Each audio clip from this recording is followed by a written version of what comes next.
e o escritor Júlio Diniz. O Júlio Diniz, que inclusive morreu muito cedo, né? Morreu muito novo, 1871 que ele nasceu, 32 anos depois ele falecia. Tendo vivido tão pouco, ele se formou em medicina, não me lembro se ele chegou a exercer a profissão, provavelmente não, porque ele escreveu bastante. Saúde precária, enfim. E aqui, e sinônimo, o Júlio Diniz, para muitas pessoas, de uma literatura água com açúcar, livros levinhos, o que é bom, inclusive. A maioria dos livros de literatura, se pensarmos bem, são livros, vou resumir e dizer dessa forma, são livros tristes. Livros otimistas são minoria. Se alguém fizer essa conta, ou pelo menos a nossa experiência aqui, existem mais livros pessimistas que livros otimistas. Então, o Júlio Diniz contribuiu, se é que a fama corresponde à verdade, à realidade, ele contribuiu para equilibrar um pouco a balança. Mas não é verdade também, porque o Júlio Diniz escreveu As Pupilas do Senhor Reitor, escreveu Os Fidalgos da Casa Mourisca. São livros, inclusive, que há muitas décadas atrás, eram novela de televisão, novela das 6 ainda, que são as novelas mais bobinhas, né? Escreveu também contos. Mas aí que entra alguns detalhes. Aqui no Brasil ele foi publicado, por exemplo, pela editora Cultrix, ou Círculo do Livro, dependendo, né, caso aqui da minha... Nem eu consigo descobrir, assim, de cara, se essa edição aqui, ela é da Círculo do Livro ou da editora Cultrix. Essa é o Círculo do Livro, com as ótimas ilustrações do Mogens Over Osterbein. E aqui, essa coletânea de contos, nessa coletânea de contos, tem simplesmente um dos contos mais tristes que eu já vi em toda a minha vida, que se chama Uma Flor Entre o Gelo. E os outros contos também estão longe de serem contos água com açúcar, não são tragédias, né? Não são nada trágicos, nada... grandes problemas existenciais, mas é um autor muito mais interessante do que aquilo que fez fama, os livros dos Fidalgos da Casa Mourisca e As Pupilas do Senhor Reitor. Aqui nessa coleção, os melhores contos foi incluído o Júlio Diniz, merecidamente incluído. A outra coleção, exatamente, essa coleção, que saiu As Pupilas do Seu Reitor. Aí chama mais atenção a própria coleção, Obras Imortais da Nossa Literatura. Esses nomes genéricos que cabem tudo, né? Inclusive coisas que estão longe de serem imortais entraram aqui também.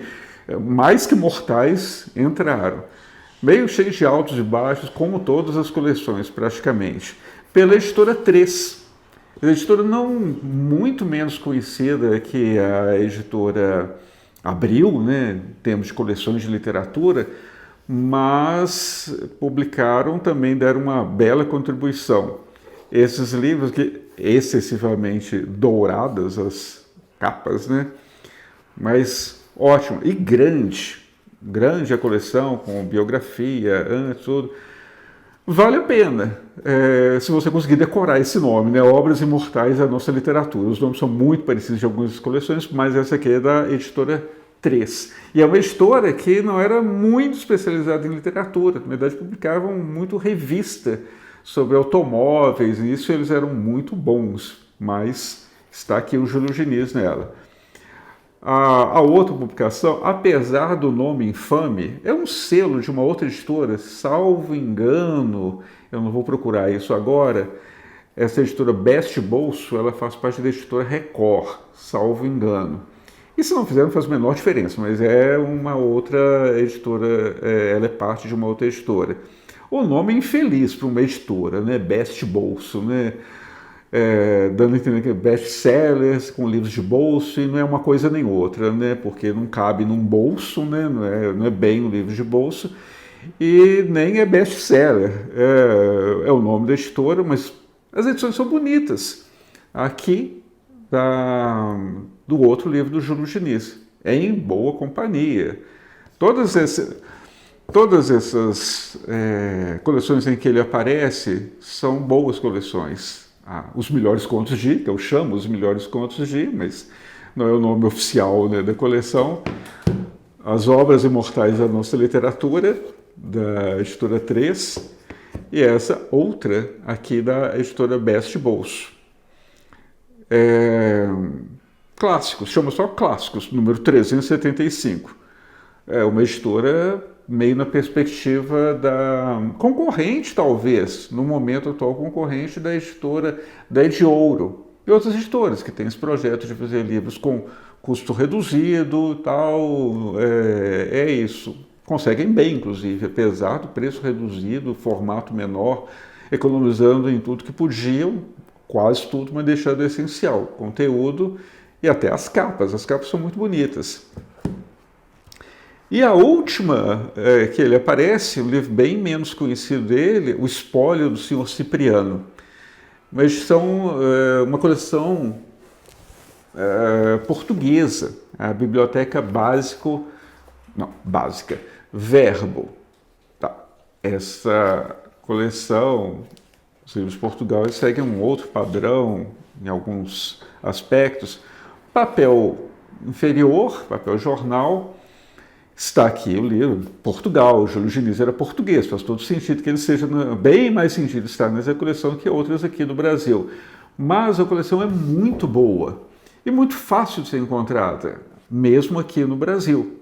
Em capa dura, em brochura, para se ter ideia, né, essa coleção inclui Giovanni Papini, um dos ídolos do programa, inclui Pirandello, inclui muitos e bons nomes que são, a depender do seu exemplar, não é o caso desse aqui, são mencionados, são listados ao final do exemplar, né, do volume.